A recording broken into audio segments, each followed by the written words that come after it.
super excited to have somebody who we have said multiple times over the years is one of the most talented guys in all of music, Charlie Worsham. And I'm not just saying that, Charlie. We are monster fans and we love your music and we always have. And you're severely underrated. And I'm not using that word in a bad way, but just you're as legit as they come. So any chance we get, just so you know, we're putting that out there. And so we're pumped to have you on. Thanks, y'all. Thanks, Wes and Steve. The thing, I'd much rather be underrated than overrated.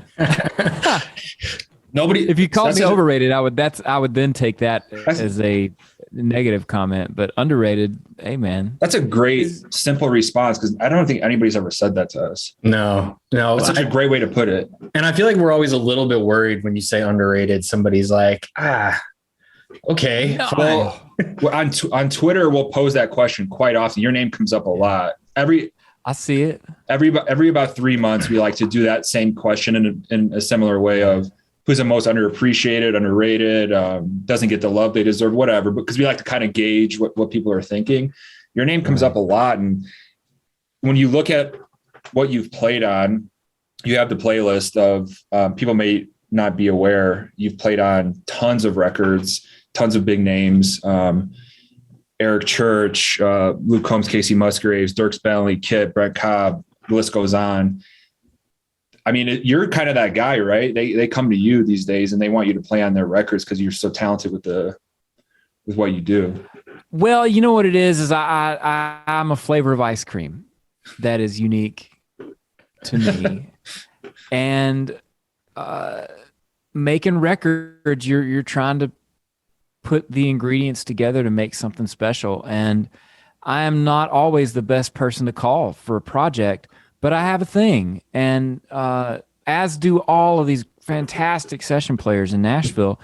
And I'm a liner notes guy. I mean, I grew up a music nerd. I mean, I memorized session players and credits the way, and songwriting credits too, but the way that all my buddies growing up like memorized football and baseball stats, you know? Yep. And so it's really just sort of the complete loop, the full circle nature of growing up that person and loving it. And I think, you know, when you gravitate towards what you love, you end up closer to that place, you know, the longer you are hanging around. So I just love it. I love making music. I love making records, and making my own records is very informed by the experiences I've had making other records. I mean, you learn, sometimes you learn what not to do, you know, and that's not to say that what somebody else is doing is wrong for them, but every artist is different and the process is different for everybody. And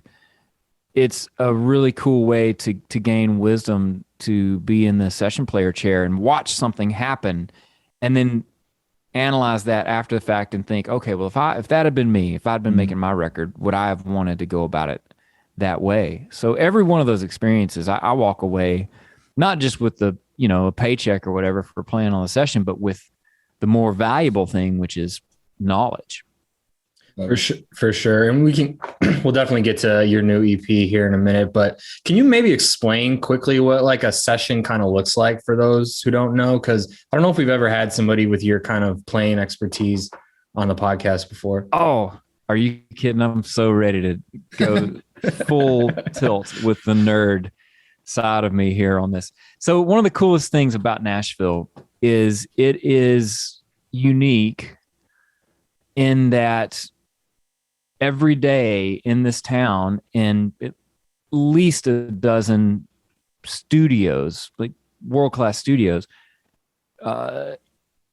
what takes place is a full band walks into the studio for a 3-hour session at 10 a.m., 10 to 1, and they record music as a band, a drummer, a bass player, an electric guitar player, a keyboards player, and then what I usually end up the chair I usually end up in, which is the utility player. And so that's oftentimes it's acoustic, but it also can be banjo and mandolin. It can also be electrics. You know, sometimes it's 2 electrics and no acoustics. And that's sort of standard. There might be a steel guitar player. There might be a fiddle player. That might be the utility player, but fiddle's a little different. So you have, you know, half a dozen musicians in a dozen studios every day, 10 to 1, 2 to 5, and 6 to 9. And then if, say, you're Dierks Bentley, you might block out 3-5 days in a row, depending on what else is going on in the world of that artist. If they're coming in between tour dates, or maybe just be tacking 1 or 2 songs onto a record, or they may be camping out for 2 weeks. That whole band is hanging out all day long. They block the studio out, they block the players out, and in the process of making, say, a Dierks record, you're cutting 1 song in every 3-hour block. That might be as fast as you go. But then there are these demo sessions where songwriters in town are creating these sort of mock-ups of the song, the way you could then visualize them, hear them as if they might sound on the radio. And demo sessions, that's a different story. You're getting 3, 4, sometimes even 5 songs in 1 3-hour block. And all of the stuff that's getting recorded, these musicians are hearing the song for the first time. There's a shorthand form of music notation called the Nashville Number System that was sort of created by the Jordanaires. They were a background vocal session singing group. They sang on all the Elvis records over the years and a bunch of other records, but they would stay so busy that they had to listen to the song and then sing it. And so they developed this Nashville Number System, what we still use today, also unique to Nashville. And I say unique to Nashville in this studio situation because more and more today, tracks get built remotely. I'm coming at y'all from my home studio, and I often overdub parts and send them to people. But unlike New York or LA, where it's more common to piece something together remotely, it is more common here in Nashville. This is the only place right now where it's more common to have a full band in the room together. And you play the song maybe once, maybe twice, and then you're moving on to the next one. And it's really wild and fun. And the community of session players is just great. I mean, there are not that many of us. And everybody's got a thing. Rob McNally has a thing. Bukovac's got a thing. Rachel Loy, who plays bass on my stuff and I've known for years, she's got a thing. Everybody's got a certain flavor. And so you cast the band based on the sonic vision you have for the record. I got to imagine that's tough. Maybe not for everybody, but you mentioned earlier, you might hear something and then leave and go, man, I would have maybe done it a certain way. Is that hard in the moment if you know what you're doing to kind of like be like, ooh, like this little, but you know your place, you came in to do a job and that's it. And then it's kind of like.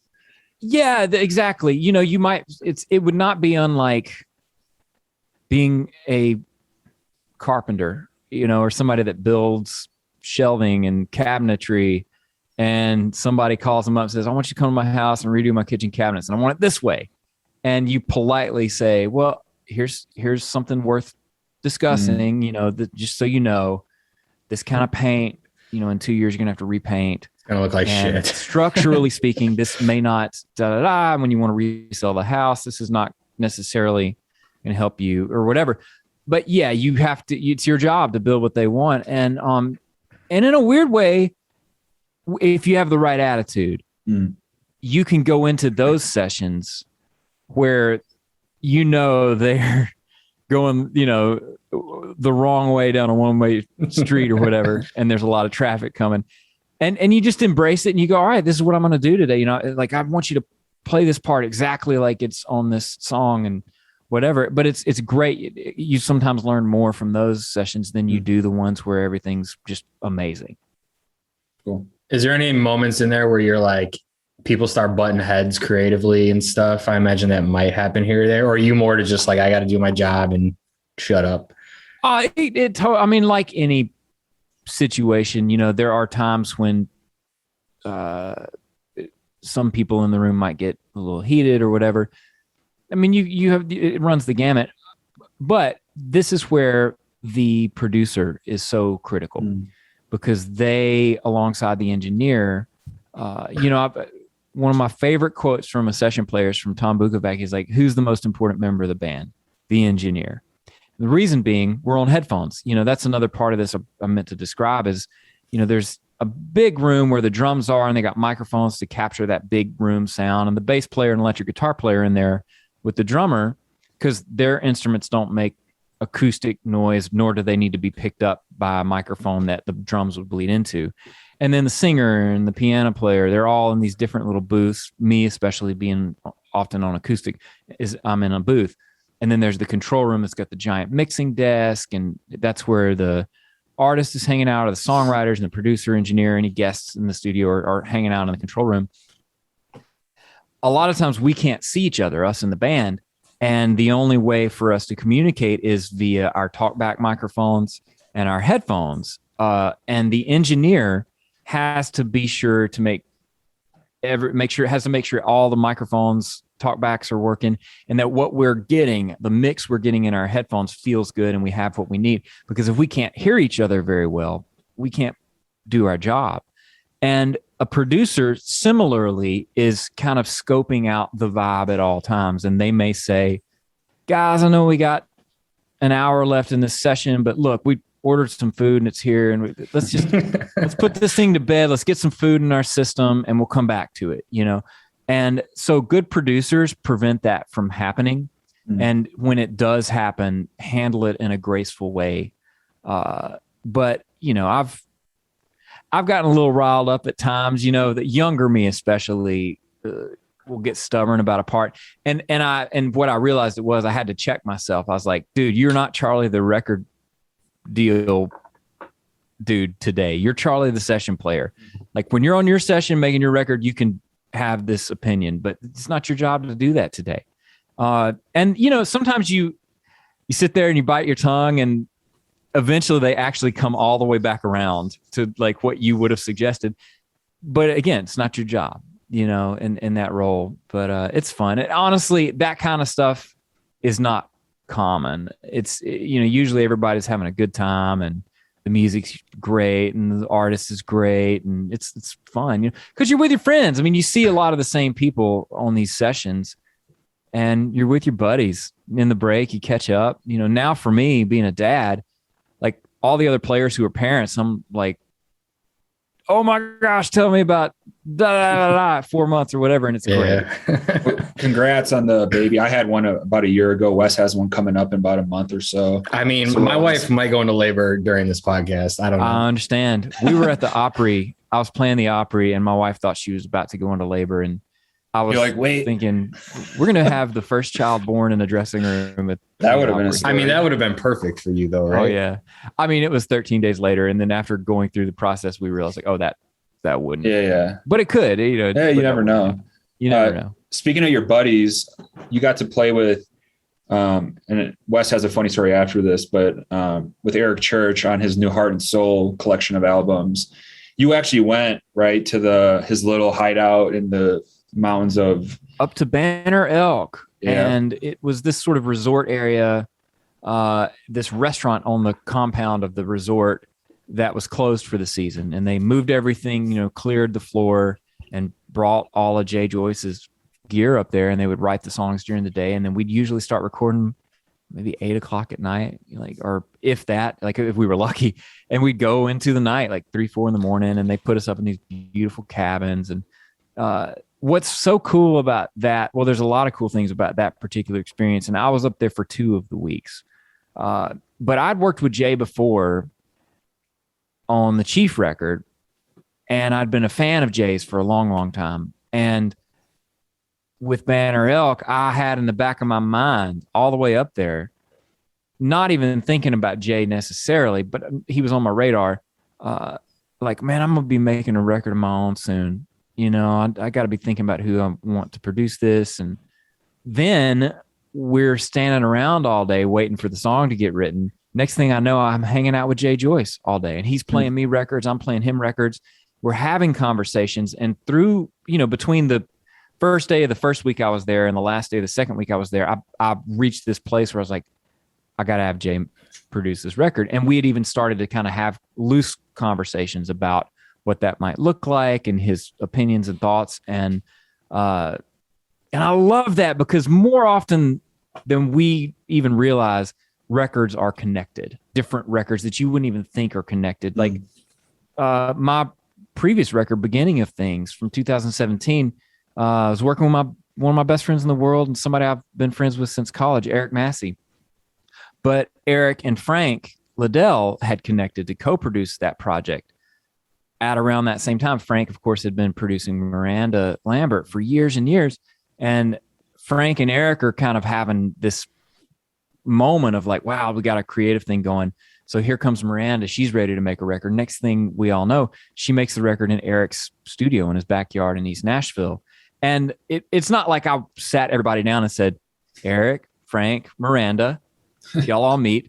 But my record was a thread weaving that the way that particular record came together. It was a small part of that story.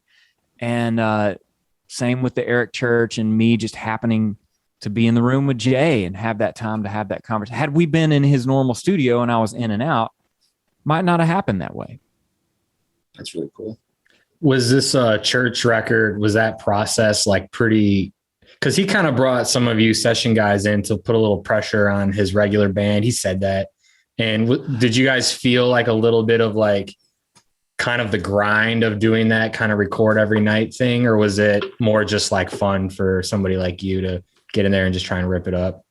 Oh, it was totally fun. I mean, there was pressure the way there's always pressure. You know, you hit record and you never want to be the person in the band where the whole rest of the band, they're off in the kitchen now and they're eating and they're just waiting for you to get your part right. They got it 8 takes ago and you're sitting there struggling. You never want to be that person. So there's that kind of pressure, but it's there anyway. It was just fun. And I mean, having had the experience of working with Jay on an Eric record with Chief, yeah, I knew a little bit about what I was getting into. And I think that was part of why some of us got called. It was like, wow, let's look back at this catalog and let's see places where we did push ourselves out of the comfort zone. And let's try to recreate that, because you do. I mean, think about it. When do you do your best fighting? It's not when you're getting mugged. It's when you're backed into a corner and you literally have to fight your way out. And working with Jay on my Sugarcane EP, I saw him use techniques to put me in that same place. And I did sing and play better because of it. So yeah, the heart and soul thing was definitely, let's all put ourselves in a corner and fight our way out. And it was awesome. It was great. First thing we recorded was Heart on Fire. And I'm used to being the acoustic guy, but they had me on electric. And Jay was like, Charlie, you take the solo. And so we get done like the first take and like Eric gets fired up. And I'm like, holy cow, man, Eric's fired up at my guitar solo. And then Jay's like, play more, get crazier. And it was just great. It was just, I was That's getting awesome. Pushed. And it's the way that, you know, I would imagine if I were an Olympic athlete, I would want my coach to treat me. Yeah. You want, like, I think that things have changed over the years with that, like sports you bring up, where they say like the rah coach, like, oh, that doesn't work anymore. But for a lot of people, it does. Like the motivational, like back you into a corner feeling pressure, like operating under pressure. A lot of people do better that way. Some people, you know, shrivel up. But I mean, I can't imagine that's got to be a pretty exciting moment to kind of just get the freedom to kind of fight your way out versus fight your way out. But hey, here's the parameters in which you can do it. Wouldn't be as fun. Yeah. The thing that you hate to hear as a session player is you get done with what you know is a really cool creative part. And you nailed it. And then like, oh, that was really cool. Can you make it dumber or whatever? Now, simple is good. Less is more. But when you try to go something creative and they're like, we just want it to be more plain, you know, that's the thing that bums you out. But when you're going for it and they go, oh, that's great. You just shot your rocket to the moon. Take me to Saturn. And you're like, okay, yeah. Challenge accepted. Right. The solo's not going to make it to radio anyway, right? If it's too long, yeah. I mean, thanks to folks like Eric, yeah, and John and TJ Osborne, yeah, and hopefully me too with some of these tunes on Sugarcane. There are those of us who fight to keep them on. And I'll tell you, case in point, Lynyrd Skynyrd. How do you listen to Lynyrd Skynyrd and not listen to the solos? And how do you show up for the concert of that song or crank it in your car, listening on the radio or on whatever device, streaming, CD, whatever you got, and not sing along to the solo too? Yeah, if you're doing it right, it's a necessary part of the song. Absolutely. Really quick story. speaking of Eric Church, quite a few years back at CMA Fest, you did a little pop-up show at Ernest Tubbs, and Yeah. it's like 1,000 degrees in there. Eric showed up, but I went and like day drink on Broadway all damn day. And I'm like, all right, I know Charlie's got this show coming up. I definitely want to be there. And I end up, I'm like, yeah, it starts at like say 6. I don't know what time it started. And I'm like, I can maybe show up at like 5 or something, 5:30, probably be able to get a spot. And I walked in and it was a mob of people. It was packed shoulder to shoulder, and I'm hammered drunk, and I got my CMA press credentials, and I'm like, this says I can get in here. Let me in. And the guy was like, you're not getting in here, dude. It's packed. And I'm like, and I never saw this damn show. But we posted videos about it. I mean, it looked pretty brutal in there, like as far as the heat. Somebody had a way of measuring it, and I think it was 116 degrees. Oh, come on. I would have died anyway. It really was. But all of that was, one of my new songs called For the Love, and it's like my philosophy. Like on my first record, I had a song called Young to See that to me was, sometimes you have songs that I think reincarnate themselves. And for me, Young to See, then my song on Beginning of Things, Cut Your Groove, and now For the Love are all different lifetimes of the same song. And what it is a reminder to myself of why. We ask people, how are you doing and what are you doing? But the question we should ask more often is, why are you doing this? Why are you in this? You go to pitch a thing. Well, let me tell you all about my idea. What's way cooler is if you're like, let me tell you why I'm standing before you to pitch you this thing. And the why of the Ernest Tubb reviving that Midnight Jamboree for me was being a lifetime fan of the record shop, then reading the Ernest Tubb biography and realizing the historical significance. I mean, that was the world's first country music record shop. It wasn't called country music, it was called hillbilly music, and that was not a polite term. It was not meant kindly. And record stores across the country would not carry hillbilly music because they turned their nose up at it. Ernest Tubb believed that people would buy hillbilly music. He campaigned to have the format redefined as country and Western. He's a big reason why it was country and Western instead of hillbilly.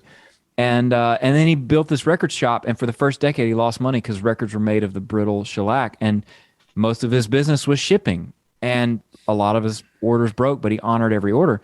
And I say all of that to say, so I walk into the Ernest Tubb record shop downtown, because I always do. Since I was a kid and we'd visit town, I'd walk in there and buy records, and the shelves were kind of empty. It looked bad. I was like, man, it looks like we could lose this place. We shouldn't be losing this place.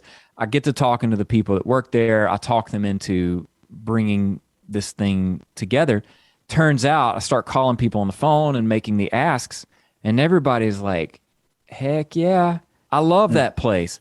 And then they get down there and it's 116 degrees, and then they go, oh, I love it even more because the energy of people packed in. And when Vince Gill came up and jammed as he was walking off stage, the guy that ran the whole shebang at the time was like, man, we'd love to have you back. And he goes, well, if y'all have it here, I'm in, Yeah. So there was a thing, but it was not like, I want to steal the headlines of CMA Fest. Yeah. And it just goes to show you, when you're doing it for the love, to quote the title of one of my songs, it's shocking how the serendipity kicks in. It was well said. I mean, just talking to you, like just your knowledge of the music and the history, like I already feel smarter. We've been doing this a while, obviously, but right. No, it's just great. It's just like you provide a different perspective because it's rare for us to talk to somebody who's as talented and has like the background element that you have with some of these artists, but then also themselves is an amazing artist, like in your own right.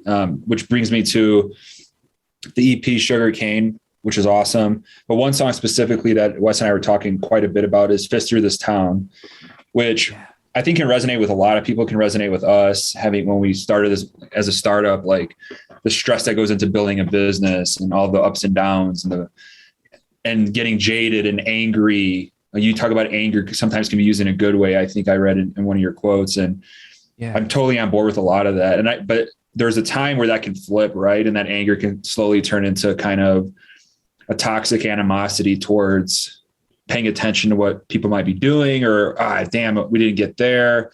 You just talk about that song a little bit in terms of like what it means for you and kind of your journey through this, because you've been playing music your entire life, basically. For sure.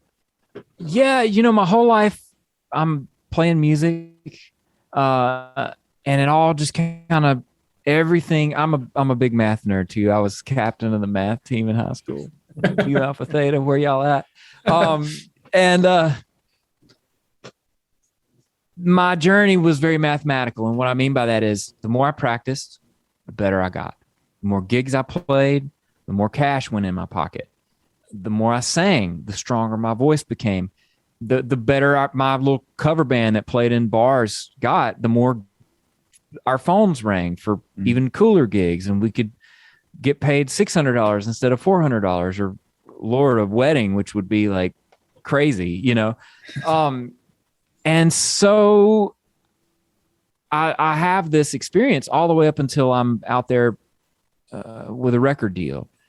And all of a sudden, that mathematical certainty goes out the window. And it went from kind of being like sports in that if you're Michael Jordan or LeBron James, you're the greatest athlete in that sport that ever played the game. You're going to be the star player on whatever team has the most pull to hire you and pay you stupid amounts of money. Like that's just, you rocket to the top of the charts for that game.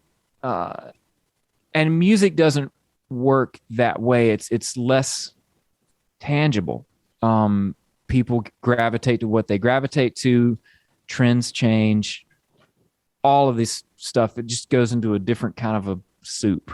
And I got really frustrated when I lost the ability to, well, I'm just going to work harder. I'll just get better. And then it didn't play out in an equitable way. But what that song is not about is, oh, poor me, I'm playing music for a living. Because had I shot out of the gate with a big hit, I wouldn't have had the 2019 that I had, in which I played with Vince Gill in his band, singing harmonies, which made me a better singer. That you can hear the difference when you listen to Sugarcane, the EP, because I was singing harmonies with Vince all year and playing guitar in a band of A-listers. And when I wasn't doing that, I was on the stage with Old Crow Medicine Show. And but where that song comes from is not 2019; it's from a few years prior. And I think anybody who sets out to do something, you just want to move from your hometown to a different town 100 miles away. You're going to have a moment where you're living in an attic or you're working in a basement. You want to be doing XYZ, but you got a 10 bar. You create a podcast and nobody listens for a minute. Or the other podcast that has horrible audio editing gets more listeners than you, or they snag a A-list guest. It's the world, right? And so even though my own connection with Fist Through This Town and where I wrote it, the place I wrote it from is very inside and very personal and very different than what most people's journey is, it's not about that anyway. It's about when you have a dream and you're trying to achieve that dream, anger is going to play a role because anger honors injustice. And life ain't always fair. But what angry songs are really good at is being rocket fuel to keep you going. Because for me, I would always pick up the anger side of things because what really deep down was happening was I was afraid. I was afraid I wouldn't have a seat at the table. And now I realize I got a seat at the table and I ain't going nowhere. But it can be scary and it can help to be like, well, I'm going to get big and puff up my chest and be angry. But anger is a good emotion to release, and out of our bodies know what to do. If you take a boxing class and you're really pissed from something that happened earlier in the day, you're going to crush it in your boxing class because your body's going to go, oh, wow, I'm expelling all this anger. It had to go somewhere. It's going into this punching bag. And now my body's kicking in and doing it for me. So that's a healthy thing. And for me, writing songs has always been my escape hatch. It's always been my release valve. I mean, everybody knows this story, and not to equate it in any way, but in terms of you guys are different people and different artists, but everybody in town, and you can speak to this, probably knew how great Chris Stapleton was for so long. And Right. but nobody knew the name. Like your average fan didn't know who the hell he was. We saw him at Joe's Bar. There was maybe 30 people there. They had the tables out. They sold so few tickets back in the day. They had the tables out, Yeah. meaning you could sit down. And then call it what you will, but some weird happenstance where Justin Timberlake and him are on TV, and the next thing you know, everybody's like, "Oh, look at this guy." It's like, well, no, that guy's been. Everybody knew that. But no, like you guys knew that, but other people just weren't privy to it. So, as fans, I'm like, man, we see it with the grassroots artists, right? Like your buddies with Kip Moore, that's a great example. Like these fans of these type of artists, like they know they get angry. They're like, no, this guy is so much better than some of this trend chasing garbage that you see on TikTok or whatever. And then the fans kind of get it too. Like that anger from the fans kind of probably like motivates the artist, I would think, a little bit. Don't you agree? Oh like man, that underdog Rocky feel of like, speaking of boxing. Yeah, right. Well, you know, I think everybody loves to look. When I was in Boston in college, my first semester, the Red Sox broke the curse, and There you go. I'd never watched a baseball game in my life, but I was with them, you know, because everybody loves that underdog story. It's a hero's journey. It's time immemorial. It's what we all see ourselves in that too, because there's ultimately something about each of us that the world doesn't necessarily recognize the way that we think it should, or that it deserves to be recognized. And so it's great to have someone that you can look to who takes that spotlight and says, y'all jump on. I'm driving this bus. I know how you feel because I feel that way, and that's who I am too. And then we can put ourselves in that position. And like what Audioslave is for me, that's that rocket fuel music. That's that thing that when you are facing down your villain or your demon or whatever it is, you got that soundtrack playing in your head and gives you a little extra, you know. And, you know, I, to speak to the other side of that, it reminded me of a song I love, and I won't be able to say it better, but up in Chicago, you know, Wes, best song never gets sung, best life never leaves your lungs. That Wilco song, man, they kind of put that in a real poetic way. Well, and the thing is too, it's like you follow that up on the EP too with For the Love. And that's kind of like you have the anger on one side, but it's like, hey, here's the reminder that if you're not doing this for the love, you shouldn't even be doing it anyway. Right. Right. And the anger and fist, the real crux of that song is verse 2. She undresses in the dark, barely burning fire. I ain't mad about me. I got my frustrations. The world gonna treat the person I love unfairly? It's like one of my favorite TikTokers. I'm like all over TikTok, y'all. Like I'm the last person to think of be on it, but this dude does Southern Dad. You gotta look up Southern Dad. Rings a bell, yeah. Like, and he plays out a Southern Dad getting mad. You know, like teacher called, said you've been acting up in class. You think that school's a playhouse. You think that school ain't a playhouse. You know, it's like when it's somebody else that you love, you fight different for it. And For the Love, it's not just me in that song. It's my dad. It's my dad having a career in banking, but these drum kits behind me, the drum kit behind me is my dad's old drum kit. And this is my first memory of music sitting in his lap, you know? So yeah, we're all connected, and music is great at explaining how those connections work and helping us feel those connections. The TikTok thing we bring up a lot because it's just one of those polarizing new platforms. It's obviously massive, and some good can come from it. Obviously some laughs can come from it. Some new dances can come from it, but do you get it? Do you use it for humor more? Just kind of get a laugh like with who you mentioned, or do you pay attention? Cause you mentioned trends earlier. And I think where Wes and I have gotten like annoyed over the years is it's just become so formulaic. It's just, oh, now there's TikTok. Okay. Like let's go on there and make a dance and then go viral. And then now we have a song that's number one on iTunes. Now we have a record deal. But if you're the artist, like internally, you kind of know a lot of times, because a lot of these artists aren't even on label. Like it's just kind of that like flash in the pan type thing. 1 week, 1 weekend on the top of the charts on iTunes. Yeah. They might not like do like, I don't know if they know, they're like, these aren't necessarily fans that are like buying your tickets for your shows or whatever, or you built it for years. Do you kind of, does that, I don't know, do you look at TikTok as like mostly positive, or do you kind of get frustrated with some artists that maybe have a lot of talent and are putting too much eggs into that basket of just trying to catch a virality moment and then be like, oh, I don't know what to do next? Well, I think, that it's like anything. It's a tool, TikTok is. And I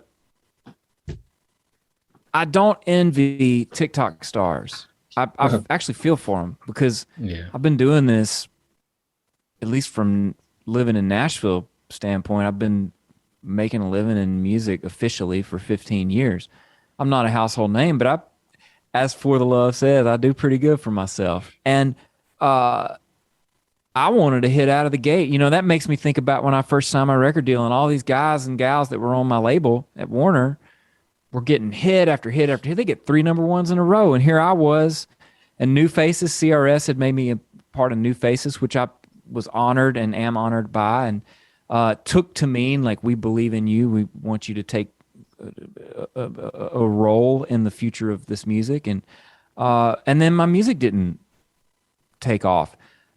Fast forward to today, I'm one of only 3 people on the Warner roster who were on the roster when I signed, and the other 2 are Brett Eldridge and Blake Shelton. Yeah. Wow. All those folks who had hits, they're and it's not to say that being signed to Warner is the thing that makes me better and them not, because they're all, to me, valid artists. I'm friends with a lot of them, fan of their music.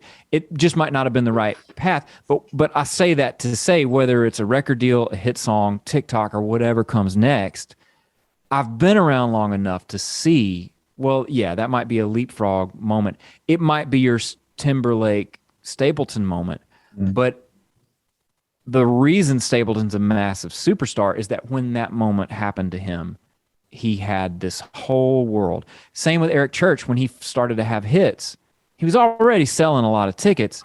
Yeah. His people already knew how great he was.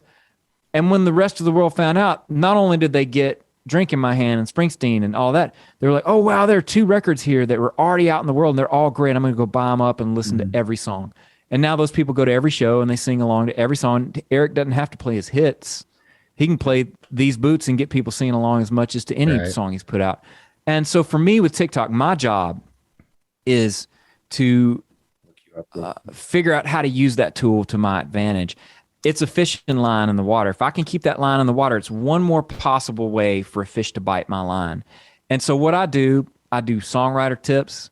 I do session player tips. See, I like this.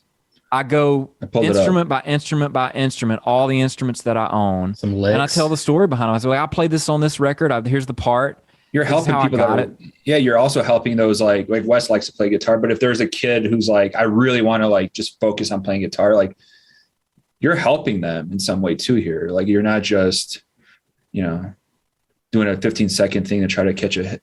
Totally. And I'll still do, every once in a while, I'll do a silly thing, because it's like building a record. It's like you want to have at least a couple of songs in there. You're like, man, that's a jam. That's going to get stuck in people's heads. Totally. So, yeah, I mean, I'm not doing dances, but I do funny dad stuff. But I find a way to make it true to me so that if people do connect with me on there, they're getting me at face value. And what I get out of it, honestly, it makes me play more music. It makes me think about, well, what do I have to say as a songwriter? What wisdom have I been handed? And then I remember that wisdom, and the next day I write a song with that in my brain, and I might write a better song for it. So it's, but I'm using it as a tool, as a way to stay authentic, and just to put one more line out in the water and nothing more. And if I become a TikTok star, great. What a hilarious story for how I broke as an artist, I'm laughing a little bit. I pulled yours up, and then yesterday I saw Jaron, who we've had on the podcast, and Kip, who we've had on a couple of times. Obviously, love those guys and what they do. And so you guys were out working together and writing or whatever. So we'll ask you about that. But I don't know if there's one artist that comes to mind that probably would like do you think there's anything that could get Kip Moore to actually use TikTok? If there's one guy, if there's one guy that I feel like would never be, he's got one video, but his team probably have a clip from his last video. That TikTok bullshit. I can't believe y'all asked this. Is hilarious. So I was out with Cadillac 3, and the most recent Cadillac 3 TikTok is Jaron dancing on the bus. I'm just out of sight of the camera, like getting ready for the show. They're rocking Pantera, and he does this silly dance, and one of the crew guys like, "You got it. That's a TikTok, man." Or might have been Neil. And then fast forward to yesterday, Jaron and I were in the studio with Kip, and I was shooting a TikTok, I hit 50,000 followers thing, and I'm in the control room, and Jaron and Kip are there, and we start talking about it, and Jaron starts kind of poking fun at Kip, like, "Man, if Kip got on TikTok, it'd be like, we got these 10 tickets for the show," or and he kind of mimics what Kip does on Instagram. But what Kip is doing on social media is what I'm doing. He's being Kip. Yeah. And that's his job, to be authentic. And so my favorite word. Yeah, I don't know that he'll ever get on TikTok, but I don't know that he should. Eric Church is not on these social media platforms. He doesn't do anything. Like, that's what we talked. I don't even know if he has a cell phone. We talked to a lot of fans. One of the questions we get the most, even from new employees we hire, is just like, "Oh, who's like," they want to get like, "Who's like, who have you met that's this or that or whatever?" And it's like, there's certain artists that like Eric Church, like, doesn't even do late night shows. He doesn't really do many interviews. He does. And I don't, not in when I see that, I'm like, that's awesome. Some fans might be like, "Oh, what the hell?" Like, I think that's awesome. Right. So some people are just like, "No, I'm like, I just don't do that stuff." And then like a guy like Kip, like, yeah, if he was just shirtless rock climbing on all of his TikToks and then does a little, you'd probably get a lot of girls following his TikTok account, but that's not Kip. And we love authenticity, and we love when it's not forced, I guess is the word, and like yourself. And I just love when people kind of recognize that and kind of can say, like, being myself, this is what I do. I like playing. I'm going to teach a little bit about how to play or what I played, and do you and have fun with it when you want. But because we've tried it too, and it takes time to make a TikTok, by the way. People don't understand this. Like, also, like with anything, it's a learning curve, and the more time you spend with it, the better you get. And you can do a great TikTok in 60 seconds, after you do 100 of them. But to speak to all that, it goes to a favorite quote of mine. You can fool some of the people all the time. You can fool all the people some of the time, but you can't fool everybody all the time. And what I mean by that is, over the long run, and if you're going to be successful in this business, you've got to be able to be successful for 20, 30 years, or you just need to be really, really careful with your money when you have your big moment. And that's valid too. But a successful career is a career that lasts, that has longevity, not necessarily just hitting some bell and then never doing it again. And our audience is much smarter than we give them credit for. Yeah, we all fall for a cheesy song every once in a while. We've all got what they call, I don't believe in the term guilty pleasure, but guilty pleasures. We crossed that question off the list. Just kidding. So yeah, there you go. But therefore, if you're going to be in this for the long haul, you can't go into it thinking, well, I'll fool everybody, because people can smell it from a mile away. Maybe not the first song, first album, first tour, but if you're going to get them to buy that ticket 10 more times, it's got to be who you are. It's got to be true. Who are some of the artists that you really like right now? And I feel like that's kind of a general cliche question, but I also really respect like your opinion in a lot of ways. Oh, for sure. I mean, a lot of them are buddies. I mean, I've always been a Brent Cobb fan. John and TJ, Brothers Osborne are I so just good. Love every record they make. And I talk about underrated. Port St. Joe to me is one of the like album of the year. My pants get real tight when John starts playing guitar, man. Oh, dude, he is a mofo, man. It's so badass. He's scary good. And TJ, his voice. I mean, come on, man. And they write great songs, and their live show is somehow next level every time. So I love them. I admire Keith Urban for continuing to push himself and evolve and maintain this longevity in his career. And he, he'll try something, and sometimes it doesn't always necessarily work. But what I love is that he's trying. He's putting himself in that place of humility. Like, well, I don't know. I've never done this before. Let's go for it. And I really respect that. Miranda is similarly. She never makes the same record twice. Yeah. And I've been privy to hear some stuff. Oh my gosh. Y'all have me back Future on stuff? after the next. Oh, yeah. Yeah, man. I ain't gonna say nothing. I can't say nothing. Well, hell, their last thing that was filmed with like a phone is just the Marfa tapes. That was awesome. See, that's what I'm saying. I mean, Yeah. not a lot of people would just go and do that, but she'll go do that. So I think that's awesome. I wrote with Lainey Wilson recently, and I think she's great. There's so many just great artists happening right now. And one of my favorite things, actually, in regards to people I'm digging on, is I do a monthly show on 6:50 a.m. WSM. It's the Aircastle Community Hour, 6 p.m. first Tuesday every month. You can go find me on the archives, past episodes. But for an hour, I'm DJ. And I'll play stuff I played on, like people's records, and tell the story from the studio or whatever. But a lot of times I'm just trying to hit people to cool records that I think deserve a spotlight. And like with TikTok getting me to think more about my playing and songwriting, having a monthly radio show gets me to listen to more music. I love that. Do you dabble in, because we kind of have like a mix now. It almost feels like 50-50, Wes. I don't know, where it's like Texas artists on the podcast, or Red Dirt Texas style, which we love.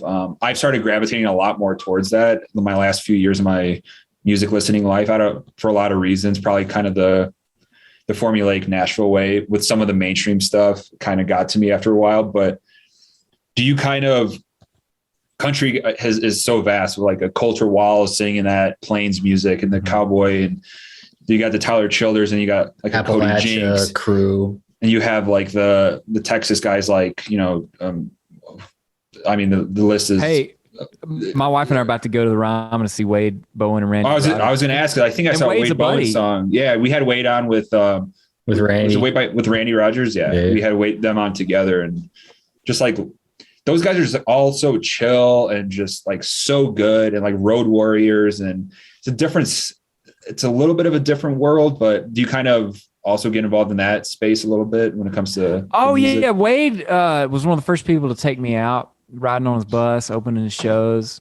I feel like I get respect in Texas because of him, and I'm grateful for that. And we've written songs together that are on his record. Our son was almost born to Habits. Oh yeah, him and Randy. And did you do the playlist in the room? Oh, I had a playlist in the room. Yeah. My wife was telling me to work on it, and I'm like, I'm just going to put Chattahoochee on loop, and she's coming out to Chattahoochee. No, my kid's favorite song is Chattahoochee. It's whatever she loves. Give her a couple Rocket Fuel songs, man, because there's gonna be moments she needs that, And then I would just also say, be ready to pivot. Yeah. Oh yeah. I didn't know this until the moment, but we were getting closer to the birth. And I had my phone over here behind me, and we had progressed from Bros to Dirks to Wade and Randy. There was some other stuff in there. I can't remember what all else. But we were landing in Eric Church territory. And we'll keep on. Right before I moved to Nashville, a buddy showed me Sinners Like Me. He was listening at a coffee shop across the street from our school or whatever. And he had his headphones on. He said, dude, listen to this. And he put the headphones on. It was Sinners Like Me. And I was just like knocked out. And so that record got me to town, really, inspiration wise. And that song is co-written by Jeremy Spillman, who co-wrote Fit Through This Town with me, and Old Time Safe, full circle, How I Learned to Pray. And so that song came on, and I was like, all right, our son may or may not be born before the song is over, so I'm hitting repeat. And it played like 3 times. That was that's what he was born to. Yeah. And I think about the words, the lyrics of that song. I was just like, that was the perfect song. I never could have picked it, right? Never could have picked it prior to the moment, but I was loaded and ready to go. Loaded for bear, as they say. Yeah, Wes, you got to have I agree with the variety, because there's the pump up, we got to a point where things weren't working. We might have to, go to a C-section, and it was just like, and then the like anger sets in potentially, and then it gets turn this shit. So I was going from like jack up music to like acoustic depressing music from like I have like a playlist called Sleep. It might as well be called when I was younger, like hungover and depressed when I was single and you were hungover on Sunday and you're all sad. Like that was that playlist I renamed. I started playing that playlist. That wasn't working. I'm like, I'm going to go get a Subway or some shit in the food court. Yeah. Make a chill, make a ramped up one, and then keep in there at least a few songs that you may skip over, because you can always skip over. But 8 hours is not too long of a playlist to have. No, not at all. You can't go. You might be there for the Down at the Twist and Shout. Was like a very underrated 90s hit that American Aquarium recently. Mary Chaplin, is that I forgot the American Aquarium covered the song on their 90s covers, and my son now is like gravitates towards all these like 90s upbeat songs. So it's like Chattahoochee, that like Going Through the Big D, like so weird. He picks up the speaker and just starts dancing. And I look back and I was like, I played a lot of that when she was pregnant, like because it was that or like classical music. I would try to do this like balance. So like I want to make sure he's not. I want him to be smart, but like 90s country. And he likes it. He chills out. We do bath time with classical music, but then when it's Friday before bath time for 2 hours, we're jamming out. We got the crack, like get the beers open and kind of just let him run around the speaker. And I mean, you'll see that's a fun part about having a kid for me. Like when you start to see them grow and then gravitate. I don't know how old yours is, Charlie, but mine just turned 1 in May. So, nice. So you'll start seeing, I feel like after 6 months on, you're like, whoa, what the hell? You're a person. Yeah. I mean, it's been really, really fun. And oddly enough, I wrote about him before I even knew we'd be able to have a child or if we'd have a son or daughter, and which I could have cared less and all, but talking about, might have a little Keith Richards of my own someday, in response or in reference to the first rock concert my dad took me to, which was the Stones, and in a song called "Hang On to That," and and now he's here, and it's awesome. We're starting to interact a pretty good bit. It's really fun. I gotta correct the name, Mary Chapin Carpenter. Oh yeah, Down at the Twist and Shout. I said Mary Chaplin. Yeah, but that's a great song that I forgot about, and that I was like, oh, Down at the Twist and Shout, and then. Anyways, just wanted to correct that. Speaking of the Stones, the fellas from Whiskey Myers took us to Soldier Field, put us in a suite to see the Rolling Stones when they opened for them. Coolest thing. I'm like texting my dad. Like, yeah, I think I was more excited to text like older people in my life almost. Great music is generational. I mean, I definitely know what I'm going to expose Gabe to, and he may dig it and he might not, but I mean, if he and I have this much of the feeling that I got seeing the Stones with my dad, and then when I was in college seeing Paul McCartney with my dad, then it's worth it, Who's on the playlist for him that you want to kind of get him into the music with? Other than your new EP. Oh no, I'm not. If anything, Kristen's the one playing my music for him. I'm like, whatever, man. I love making up songs to him, just like in the moment. Some staple singers are in there. I do want to pass the Beatles and the Stones on to him as they were to me. All my favorite music, a lot of Mississippi music, because I want him to know where his dad grew up and the special art that came from that place. Yeah, my grandpa's from Louisiana, and his last name was Worsham. So I was like, maybe I'm sort of related to you at some level. Maybe, man. Yeah. Somebody's wagon got turned around. When Wes told me that, I was like, I worked at Dairy Queen in high school. And I was in Indiana. I grew up in Indiana, and the old ladies that made the cakes at Dairy Queen, a lot of them came from Indiana, but south of Indianapolis. And when they would say like wash the dishes, there was a washroom. So I was like, oh, that's like verb, like exactly the way your last name is spelled is the way these old Southern Indiana ladies would say, go wash the dishes. And I was like, washroom, the R in the wash. But I was like, Wes, you need to do 23andMe or Yeah. Whatever. You Right. guys could Yeah, be, let's like, find out, distant man. I'm on there cousins. somewhere. Yeah. Right. No, that'd be great.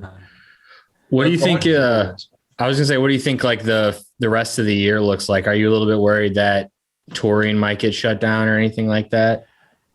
You know, I do worry about that. If we've waited so long and we're so close, and Right. it's so easy to prevent at this point, and it'll be really heartbreaking for our industry on top of the heartbreak we've already had. I mean, it's hard to find a crew to go out with you right now because so many of them aren't doing it anymore. And if we have another shutdown, which we would have to do if we hit certain numbers, it's not a political thing. It's just like people's safety kind of thing. It's really going to be devastating. I mean, I'm very fortunate in that I play sessions and I write songs and I've got these other things I can do. But even for guys and gals like me, there's a limit to how long you can kind of limp along. And I miss playing. You know, I've had a little taste of it being out with Cadillac 3 and like playing the Opry and stuff and playing some EP release stuff of my own.